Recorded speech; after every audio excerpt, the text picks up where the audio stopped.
저는 2005년 경찰청에서 프로파일러 특채 1기를 할 때 들어왔고요. 15년 정도 인천지방경찰청에서 프로파일러로 일하고 있습니다. 프로파일러. 아니 어떻게 프로파일러가 되신 거예요?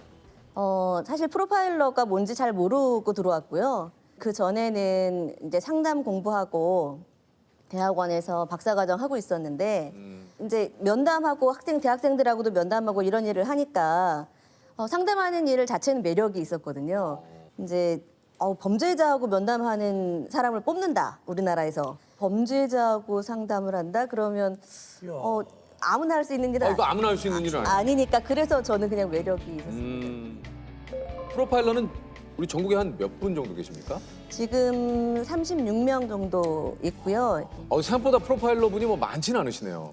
많지는 않습니다. 네, 많지는 않네요. 지방청별로 한두 명 정도. 이 중에 그 여성 프로파일러는 한 몇 분 정도 계세요? 여성 프로파일러가 70% 정도 돼서 그렇군요. 한 25, 네. 6명 정도, 36명 중에. 네, 그렇군요. 그렇습니다.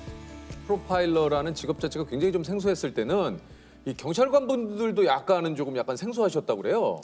그렇죠. 제가 처음에 왔을 때 제가 어쨌든 박사를 하고 예. 들어왔거든요. 그러니까 이게 경찰에서도 좀 생소했던 것 같아요. 그래서 그냥 특별한 일이 없는데도 불러서 야, 경찰은 연구기관이 아니야. 막 이러면서 그런 압박을 막 받은 적이 많았어요. 경험을 통해 네. 이게 경찰이지 연구한다고 되는 게 아니야. 몸으로 부딪히고. 네네. 근데 지금은 이제 그렇지는 않고 지금은 안 그러겠죠. 네, 지금은 그렇지는 않고 지금은 오히려 경찰 내에서는 제가 이제 박사 위의 형사다. 이제 이렇게 이제는 박사 위의 형사다. 이게 이제 사건 현장에서 과학수사대 옷을 입고 계신 분들은 다 프로파일러라고 보면 되는 겁니까? 이게 어떤 겁니까? 그렇지는 않고요. 이 과학사 옷을 입고 있는 사람들은 그냥 과학수사고 좀 다르게 쓰여 있긴 한데 CBA. 예. 크리미널 비헤비어 어널리시스에서 범죄행동 분석 또는 이제 프로파일러 이렇게 써 있는 옷을 따로 지급받거든요. 범죄 행동 분석, 네. 크리미널 비헤비어, 비헤비어. 행동. 비헤비어. 예? 비헤비어. 스펠링. 그 스펠을 왜 얘기해? 조셉, 아니, 스펠을 왜 얘기해? 비헤비어. 그런 걸로. 예. 과학수사대. 네. 그러니까 이분들과 프로파일러는 어떤 것들을 이렇게 조사하는 걸로 따지면 어떻게 좀 다른 건가요? 범죄 현장을 가는 건 다 똑같고요. 예. 같이 가는데 저희 과학수사 요원들은 이제 입구부터 시작해서 뭐 발자국, 지문, 눈에 보이는 증거를 찾는다고 하면 저희는 현장에 가서 이 현관으로 들어왔을 때는 어디서부터 와서 들어갔을까? 그다음에 뭐 텔레비전 같은 거는 켜져 있나? 보일러는 켜져 있나?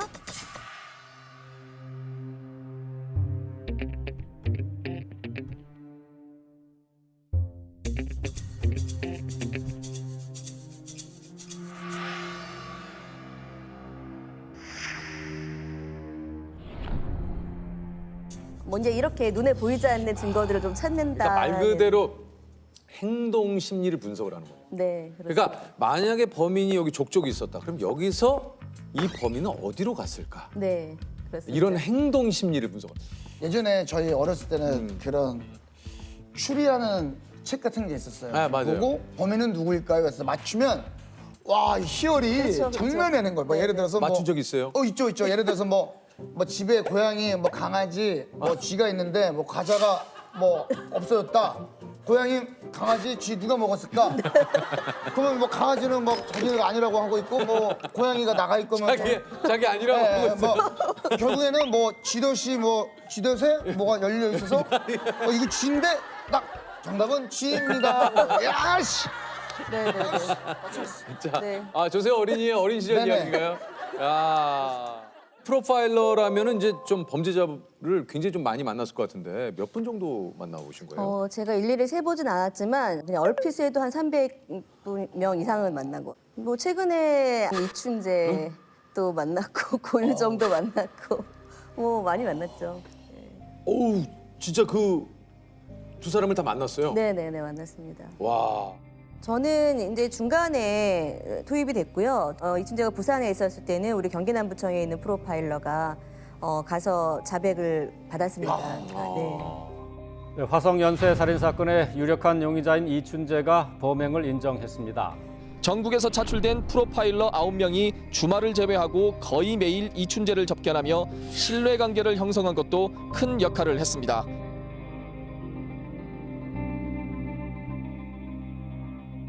이춘재와의 만남에서 좀 느끼신 것들이 좀 있다면.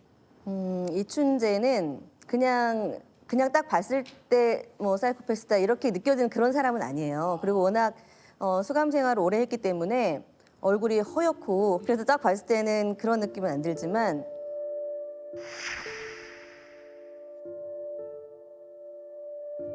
수원으로 옮겨와서는 저랑 같이 이제 면담을 진행한 것도 있거든요. 제가 뭐 10여 차례 면담했는데 면담하면 할수록 이 사람 정말 문제 있는 사람이구나. 정말 사이코패스구나 이런 생각이 드는 사람이에요.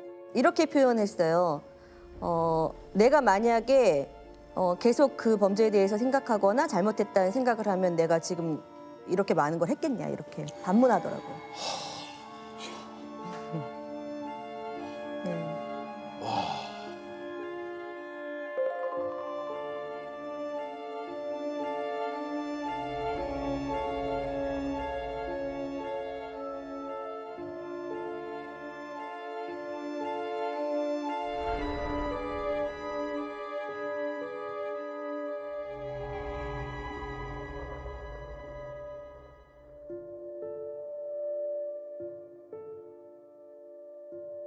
영화 살인의 추억 봤냐는 질문을 또 했다면서요.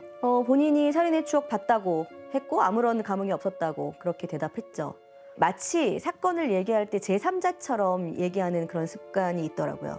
그 사건을 내가 만약에 했으면 그 사건 트라우마가 나한테 있는 게 사실이고 하나만 내가 잘못했다고 하더라도 사실 괴로워야 맞는 거잖아요.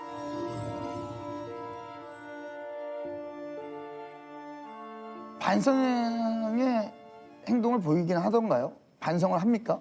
저 이춘재는 반성하는 태도는 전 보진 못했습니다. 아니에요? 네, 법정에서 뭐 일부 이렇게 보도된 거 보면 그러니까요. 피해자 가족한테 미안하다는 네. 표현을 그러니까요, 저도. 저는 그게 사실이라고 믿진 않습니다. 제가 만나본 사람은 그랬습니다. 직접 만나본 결과로. 네, 네. 아니 그 좀 고유정도 이렇게 만났다고 좀 얘기를 하셨는데 어땠습니까? 직접 면담을 해보신 느낌이. 그 경제적인 환경은 나쁘지 않았지만 네. 심리적인 환경은 굉장히 부담을 많이 느끼면서 성장한 사람이라는 생각이 들었고요. 그래서 뭔가 자기 계획한 대로 일이 진행되기를 반드시 그렇게 돼야만 만족이 되는 굉장히 자기중심적인 사람. 근데 제가 이제 이런 얘기를 하면서 되게 부담스러운 것은 범인들을 만나면서도 제가 엄청 친절하게 잘해주거든요. 왜냐면 그래야 또 이야기를 네, 상대방에 대해서 네. 알 수 있으니까. 그렇기도 하고 저희 실체적 진실을 밝히기 위해서는 기본적인 그러니까 친밀감이 형성돼야 되기 때문에 네. 그렇게 하는데 이제 제가 분석할 때는 또 냉정하게 해야 되기 때문에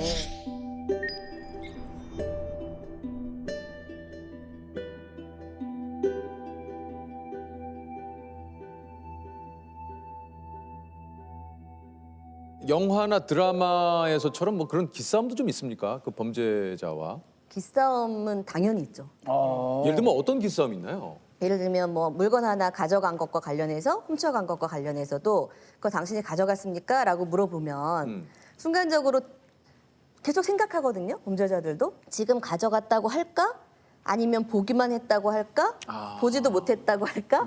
이런 생각들을 순간적으로 막 하거든요. 순간적으로 좀 자기 스스로도 방어를 자꾸 하게 되는 답변을. 그럼요. 네, 그런데 뭐 화장실 가고 싶어 하는데 지금 가라고 하는 게 좋을지?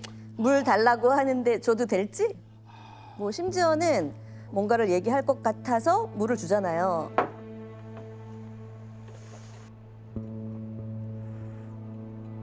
그렇게 물을 한 잔 딱 마시고 나면 다시 평정해서 냉정하게 해서 다시 본인의 상태로 돌아가기도 하기 때문에 그런 사람들하고 앉아서 언제 기다리고 언제 질문해야 될지 이런 것과 관련된 걸 끊임없이 기싸움하게 되죠.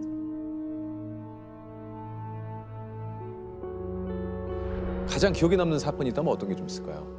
2013년에 작은 아들 부부가 엄마하고 형을 살해해서 시체를 유기했던 사건이 있거든요. 지난달 중순 인천에서 발생한 모자 실종 사건.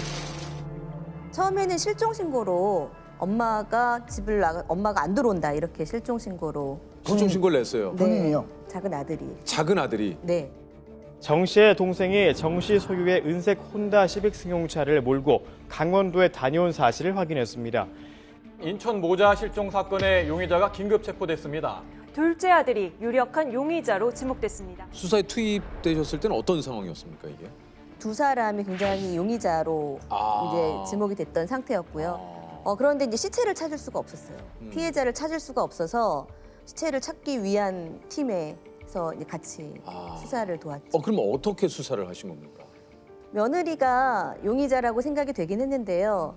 어쨌든 며느리를 참고인으로 해서 계속 며느리하고 저는 면담을 했고요. 저랑 굉장히 많은 시간을 공유했어요. 여자였기 때문에.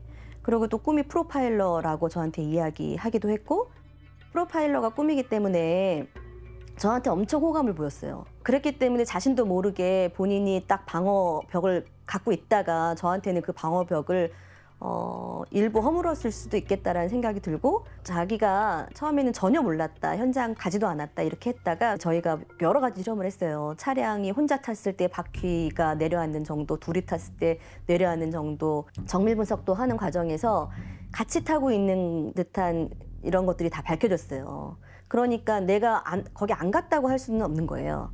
그러면 그 다음에 자기가 어떤 액션을 취해야 될까 고민했던 것 같아요. 시체를 찾고 나야 재산이 정리가 되잖아요. 그래서 남편은 어쩔 수 없이 이제 범인으로 특정된 상태였기 때문에 본인이 범인이 아니라면 그 재산은 본인께 되거든요. 본인이 최면이라도 해서 시체 있는 장소를 내가 얘기하고 싶다라고 말을 했어요. 근데 저는 그게 최면이라는 거를 빌어서 본인이 얘기를 하려고 하는구나 이렇게 생각을 했고 그때를 놓치면은 못할 것 같았어요. 얘기를 안 할 것 같아서 지금 하자 이렇게 해가지고 그냥 빈 사무실을 하나 빌려가지고 이제 그렇게 해서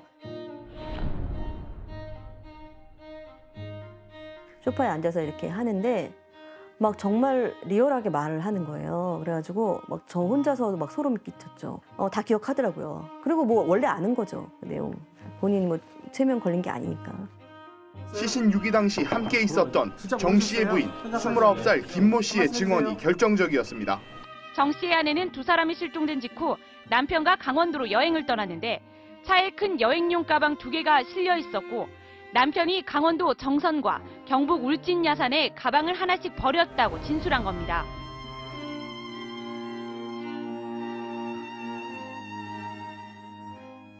그 작은 아들 집에 가서 자고 거기서 같이 시간을 보내시고?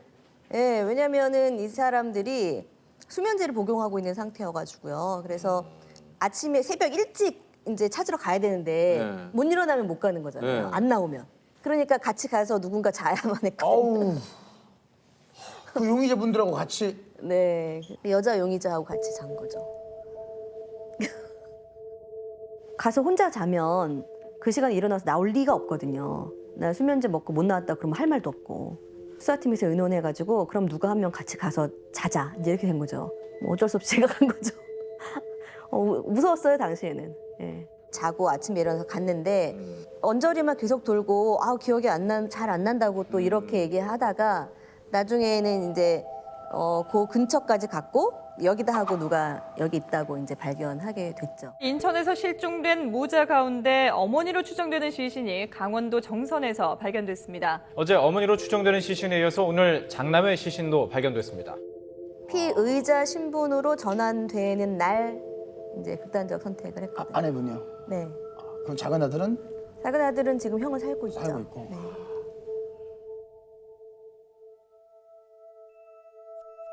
근데 이런 얘기를 아무 데서나 가서 할 수도 없잖아요. 없죠. 그래서 허기야. 저희는 그 광역 분석이라고 해서 여러 지방청 프로파일러들이 같이 모여서 분석하는 일을 많이 하거든요. 새벽 2, 3시까지 막 분석하거든요. 남들이 보면 프로파일러들 사이가 안 좋은가? 싸우는가? 막 이런 생각이 들 정도로 굉장히 치열하게 토론해요. 왜냐하면 저희들 내부에서도 합의되지 않은 보고서를 쓸 수는 없거든요. 그 일은 주관적인 판단 안 하는 데도 도움이 되고요. 법정에 보고서가 제출됐을 때 객관성을 담보하는 데도 도움되기 때문에 이렇게 프로파일러 분들이 단체로 만나면 혹시 뭐 범죄 얘기 말고 다른 대화는 어떤 걸 좀 하세요? 보통 2박 3일, 3박 4일 이렇게 하고 나면 앉아서만 하니까 그 락볼링 치러 간다거나 다 같이. 네. 락볼링이요? 네. 그냥 볼링 말고 약간 좀 락볼링. 꿍짜. 네. 예. 그런 거 맥주도 한 잔씩 네. 하시고. 하러 간다거나 아니면 막 락볼링 진짜 신선한데요? 네, 그런 활동적인 거 하려고 노력하죠. 그러면 회식할 때 뭐 건배사 같은 거 프로파일러 뭐 어떤 프로파일러 뭐야? 혹시 저희 뭐 이 멤버 많이 이 멤버를 이 멤버. 꿍쌍. 꿍쌍. 아 나이스 스트라이크 이 멤버 리멤버 꿍쌍. 스트레스 푸셔야죠. 부셔야죠. 네. 꼭 필요합니다. 뭔가 저는 혹시 그 좀 경희님의 직업병 같은 거 좀 있어요? 저는 잘 사실 몰랐는데요. 네. 제가 이제 이런 면담이나 이런 거에서 말을 막 듣잖아요. 듣다 네. 보면 이상한 얘기도 있고 막 이렇잖아요. 네. 식당 같은 데를 가면 이렇게 같이 가족들이 가서 식사를 할 때 옆 테이블에서 좀 약간 이상한 소리가 들린다. 예사롭지 않은 대화가 들린다 그러면 제가 자꾸 이렇게 쳐다보나 봐요, 사람을. 그래가지고 저희 딸한테 엄청 지적을 많이 받습니다. 뭐라고 따님 뭐라 그래요? 왜? 뭐? 이래. 왜? 뭐? 이래. 그래서 식사하고 있다가 엄마가 네, 그래가지고. 네. 내 기준에서 용서할 수 없는 인간은? 잘못을 인정하지 않는 사람은 좀 용서하기 어려운 것 같아요. 맞아요. 그래서 이제 이게 미제 사건 관련해서 저희가 이제 하고 있지만 사건을 저지르고 어딘가에 있는 그분들한테도 꼭 그 얘기를 해주고 싶습니다. 미제 사건은 그 발생 사건보다도 더 상황이 열악해요. 증거도 당시에 없으니까 미제 사건이 됐고, 그리고 시간이 많이 지나서 당시에 목격자나 아니면은 뭐 CCTV나 뭐 여러 가지 것들도 많이 없고, 저희가 그래서 현장에도 가보지만 사진은 정말 수십 번, 수백 번 보기도 해요. 왜냐하면 그 시체가 말하는 게 분명히 있다라고 생각하기 때문에. 그래서 지금 미제 사건도 반드시 해결을 하려고 계속해서 분석하고 있는 거죠.